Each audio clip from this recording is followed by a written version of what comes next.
After spending more than 60 days in the Bigg Boss house, singer Firoza Khan, aka Khanzadi, has been evicted from Bigg Boss 17. Well, surprisingly, Khanzadi eviction wasn't based on audience votes, but the singer chose not to save herself during the buzzer round at Weekend Ka War.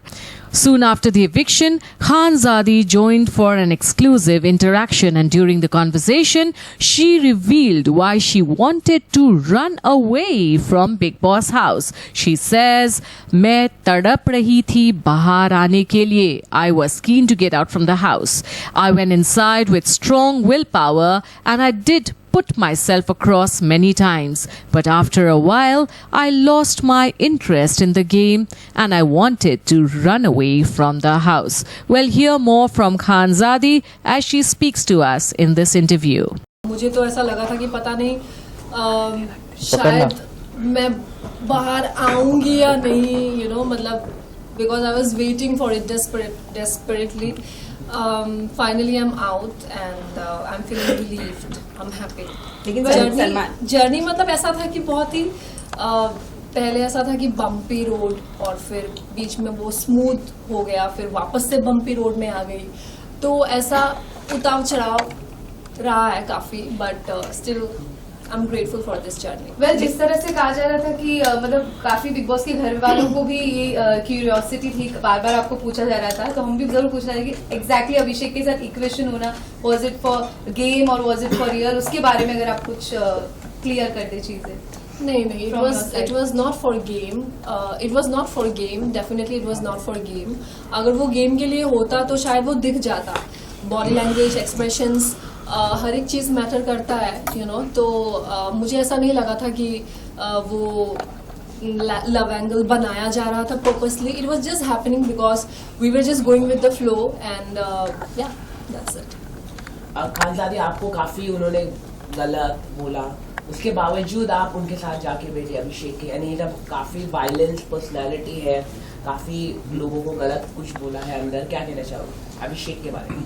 हाँ, तो पहली बात तो उनको वो चीज़ realise हुआ, और ये बहुत बड़ी बात है, किसी को अगर रियलाइज है अपनी गलती का और वो सुधार लाना चाहता है, तो फिर डेफिनेटली उनको चांस ज़रूर देना चाहिए. और हर इंसान में होता है एक नेगेटिव साइड, एक पॉजिटिव साइड. मुझ में भी है, उसमें भी है, हम सब में है, तो मैं उस चीज़ को वैसे देखूंगी. एंड हाँ, मतलब ठीक है, कभी कभी हो जाता है. वो एक बहुत ही एक्सप्रेसिव इंसान है, वो हर चीज़, हर इमोशंस को खुल के एक्सप्रेस करता है, चाहे वो गुस्सा हो, चाहे वो पागलपन हो, चाहे वो उसका प्यार हो. तो मुझे लगता है कि उसको प्यार की बहुत ज़रूरत है, मतलब उसको नहीं, मतलब ऐसे इंसान को जो बहुत ही ज़्यादा अपने इमोशंस को लेके एक्सप्रेसिव होते हैं. लेकिन खानजादी, ये भी जानना चाहेंगे, आपने बार बार अभिषेक से एक ही बात कही कि बाहर कैसा लग रहा होगा, कैसा लग रहा होगा, इसी वजह से होकर आपने नज़दीकियाँ नहीं बढ़ाई या कोई और इंटेंशन था नज़दीकियाँ नहीं बढ़ाने का? पता नहीं, मतलब मैं बहुत ज़्यादा कॉन्शियस हो गई थी, क्योंकि मुझे भी नहीं पता था कि मैं कहाँ जा रही थी. एक तो मैं बहुत ही डिस्टर्ब थी अपना मेंटल हेल्थ को लेके, और फिर लोगों ने भी बहुत बड़ा मुद्दा बना दिया था मुझे और अभिषेक को लेके, तो वो सारी बातें मुझसे नहीं सुनी जा रही थी. इसलिए मतलब मैं कॉन्शियस थी कि पता नहीं वो क्या लग रहा होगा बाहर, मतलब मेरी फैमिली भी है, पता नहीं वो क्या सोच रहे होंगे, मैं नेगेटिव लग रही हूँ या पॉजिटिव लग रही हूँ, तो मैं पूछती रहती थी कि कैसा दिख रहा होगा. खानदादी, अगर हम बात करें आपकी, क्या आप आगे रिलेशनशिप बढ़ाएंगे अभिषेक के? क्योंकि जो जानकारी हमें मिली है, अभिषेक काफी थप्पड़ मारता है ईशा को, थप्पड़ काफी मारा है उन्होंने घर पर, ऐसा खुद ईशा ने बताया. तो क्या आप तैयार है इस तरह के वायलेंस बिहेवियर झेलने के लिए? क्योंकि अभिषेक का इस तरह का है, मतलब खुद ईशा ने बताया है घर के अंदर ही क्रिमिनल, ऐसा लोगों ने कहा. इसके बारे में बात हुई, क्या कहना चाहोगे? ऑल्सो आप कितना अग्री करते हो ये ईशा की बात पर? देखिए, पहली बात तो मुझे जिस गली जाना नहीं, उस गली का नाम नहीं लेना है. तो मैंने नहीं सोचा है इतना आगे तक कि झेलना पड़ेगा या ऐसा कुछ. वो बिग बॉस के घर के अंदर जो भी था वो घर के हिसाब से था कि हम लोग एक ही जगह में थे, बंद थे, तो एक दूसरे को देखते थे, हमें अच्छा लगता था, so we were spending time together. मैंने कुछ सोच के नहीं रखा है कि उसको मुझे झेलना पड़ेगा या फिर मैं डेट करूंगी या फिर जो भी उसका है। डेफिनेटली किसी को अगर मैं डेट करना चाहूंगी देन आई मेक श्योर कि उस इंसान को मैं अच्छे से जानूं, और ये इतनी छोटी बात नहीं है कि आप बस ये 1-2 महीने में किसी को जान गए हो, ऐसा it is not like that, it takes time, Khan साहब ये और एक चीज है, ये आप भले ही अभिषेक से क्लोज नहीं हो रहे थे, आपकी लड़ाई भी हुई उनके साथ, लेकिन जब बाद में एक और एक चीज सबसे ज्यादा वायरल हो रही कि आप दोनों ब्लैंकेट के अंदर किस कर रहे थे, वो आवाज आ रही थी, कितना फैक्ट है वो?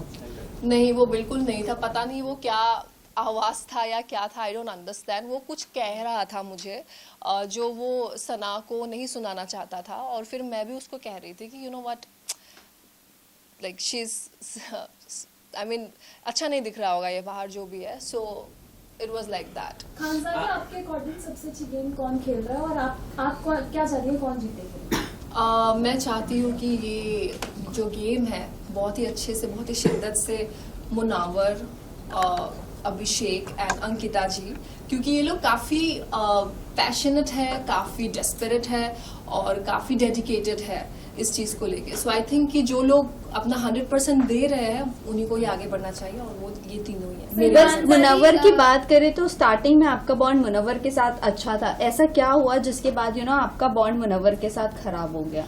खराब नहीं हो गया, मतलब हमने एक डिस्टेंस मेंटेन करना शुरू कर दिया। It was because of Mannara, क्योंकि मनारा सिर्फ मैं नहीं कह रही हूँ, वहाँ पे घर में बहुत सारे लोग हैं जो मानते हैं इस चीज को लेके कि मनारा अपने फ्रेंडशिप्स को लेके काफी पॉजिटिव है, और उन्होंने मुझे काफी सारे टैग्स दिया था कि मैं उसको लेके इनसिक्योर हूँ, मैं उनको फॉलो कर रही हूँ, मैं उनके रास्ते पे आ जाती हूँ, पर ऐसा कुछ नहीं है। ऐसा अगर कुछ होता तो आप लोगों को दिख जाता वो चीज।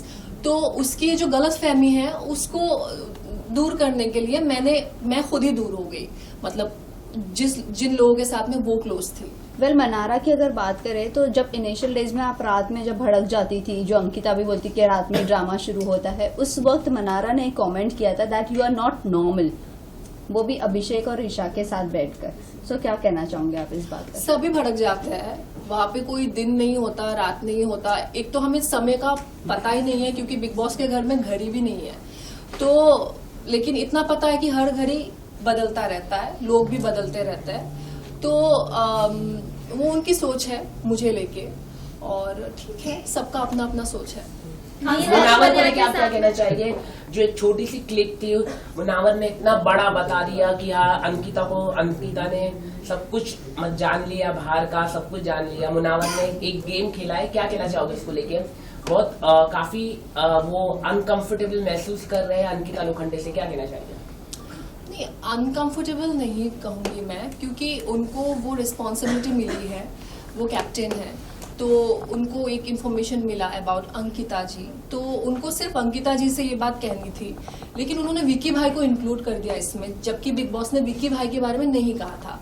तो जैसे उन्होंने शुरू किया कि विक्की भाई और अंकिता, तो विक्की भाई ने बिना उस चीज को समझे खुद बता दिया कि हाँ मेरा ये ट्रीटमेंट है। तो ये मुनावर का एक चालाकी है कि जो भी उन्होंने ये किया है, और वो बिग बॉस का क्या कहते हैं इसको, मतलब बिग बॉस ने कहा था कि आप जाके डिस्कस करिए कि ये होना चाहिए कि नहीं होना चाहिए, तो मुनावर ने बेसिकली उस चीज को डिस्कस किया घर वालों के साथ। वेल, मुनव्वर की अगर बात करें सो मुनव्वर के साथ जो भी आपका बॉन्ड था सो बॉन्ड था, बट आपने कहा था कि मुनव्वर पे मैं भरोसा नहीं कर सकती हूँ, आपने उन्हें चुछुंदर भी कहा।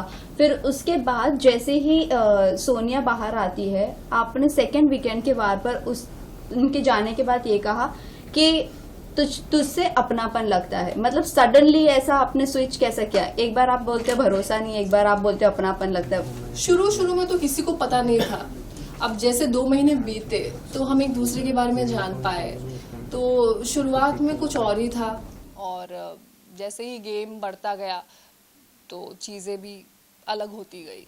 इनिशियल डेज में नील, ऐश्वर्या, रिंकू, जिन्ना, ये सब आपके साथ आ रहे थे, आपको उसको समझा भी रहे थे, लेकिन बाद में चीज़ें अलग हो गई। तो बाद में आपने कहा कि इनके साथ मेरी इक्वेशन नहीं जम रही या वॉटेवर, वो किस बेसिस पे कहा? क्योंकि इनिशियल डेज से लेकर जब तक आपका बॉन्ड अंकिता विक्की के साथ नहीं था तब तक उन्होंने आपका साथ दिया है।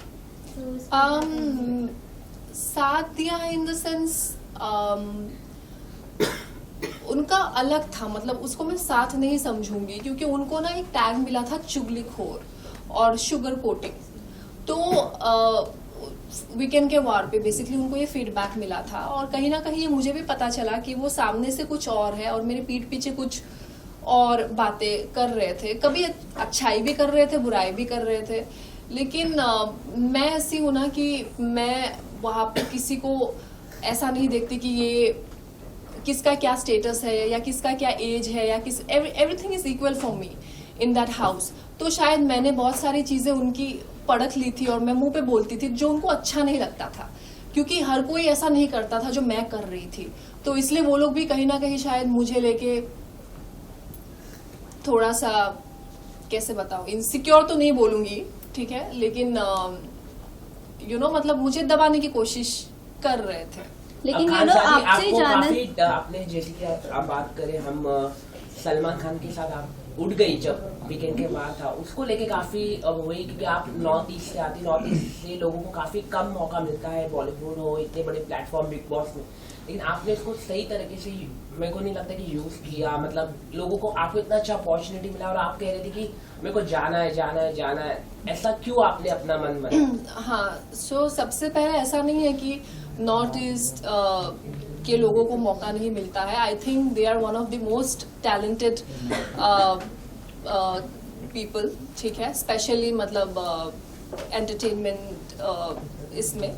तो मुझे लगता है कि बहुत लोग बहुत कुछ कर रहे हैं और मैं भी उनमें से एक हूँ। तो I was never been ungrateful about the show, it was just that कि शायद मैं कुछ चीज़ों से अभी भी हील नहीं हुई हूँ, एंड वो चीज़ मुझे फिर से सामना करना पड़ा और मैं टूट गई। ओके, आपके मेडिकल इश्यूज को लेकर बहुत बड़ा जो भी हुआ था टॉपिक निकला था, बट उसके बाद आप काफी ज्यादा लो दिखी, आपका इंटरेस्ट दिखा ही नहीं शो में। आपको आपके फैंस पर या ऑडियंस पर इतना भरोसा नहीं था कि वो डिफेंस करेंगे आपके लिए बाहर? बिल्कुल नहीं था, क्योंकि तब जब मैं बिग बॉस आई थी मुझे कोई जानते भी नहीं थे। नियर अबाउट मेरे पास, एक तो मैं बिल्कुल एक्टिव नहीं हूँ सोशल मीडिया में, तो यही इसलिए मैं आपको बोला कि नॉर्थ ईस्ट को ज्यादा, आप खुद ही अभी आपने मान लिया क्या कि ज्यादा अपॉर्चुनिटी इतने बड़े प्लेटफॉर्म में नहीं मिलता है। वही मैं आपको कह रहा, आपने खुद डिनाई किया, आपने खुद मान लिया अभी क्या चीज मान लिया मैंने कि ज्यादा अपॉर्चुनिटी नहीं मिलता नॉर्थ ईस्ट के जो एक्टर्स होते हैं, इतने बड़े लाइमलाइट नहीं मिलता, और आपने उसे मैंने कहा मान लिया, मैंने माना ही नहीं। अभी आपने कहा कि आपकी फैन फॉलोइंग नहीं है, तो आपको उन पे भरोसा नहीं था ऑडियंस। मेरी यहाँ पे फैन फॉलोइंग नहीं होना और मौका नहीं मिलना की बात क्या है? मौका इतने बड़े प्लेटफॉर्म में नहीं मिलता है ना मैडम, वही तो मैं कह रहा हूँ। नहीं, ऐसा नहीं है, ऐसा बिल्कुल नहीं है, मैंने ऐसा बिल्कुल नहीं कहा है। मैंने बस इतना कहा है कि मेरी फैन फॉलोइंग कम थी because I was not active socially, और फिर उसके बाद अभी मुझे वो चीज़ दिख रही है कि people are loving me, like unconditionally supporting me. मुझे ऐसा कहीं ना कहीं लग रहा था कि शायद अगर पूरे घर मेरे अगेंस्ट था तो शायद मैं नेगेटिव हूँ, मतलब मुझे खुद पे भी भरोसा नहीं आ रहा था वहाँ पे। मुझे ऐसा लग रहा था कि शायद ये लोग सच कह रहे हैं घर वाले कि actually I was looking negative, but यहाँ बाहर आने के बाद में पता चला कि it was nothing like that, so I am happy. आगे की क्या प्लानिंग है, कुछ अगर आप बता सकते? नई फिल्म में फिल्म करना, क्या कहाँ फिल्म करना, तो फिल्म का तो मैंने अभी नहीं सोचा है, लेकिन मैं जो मेरा म्यूजिक है जैसे मैं हमेशा कहती हूँ कि music is my weapon, music को लेके मैं कहीं भी जा सकती हूँ, मुझे किसी चीज़ का डर नहीं है। अगर म्यूजिक मेरे साथ है तो मैं इस चीज़ को आगे लेके जाना चाहती हूँ, और आप लोगों को बहुत सारी चीज़ें देखने को मिलेगा, बहुत सारे सरप्राइजेस ला रही हूँ मैं, so stay tuned. Best of luck. Thank you so much. Thank you.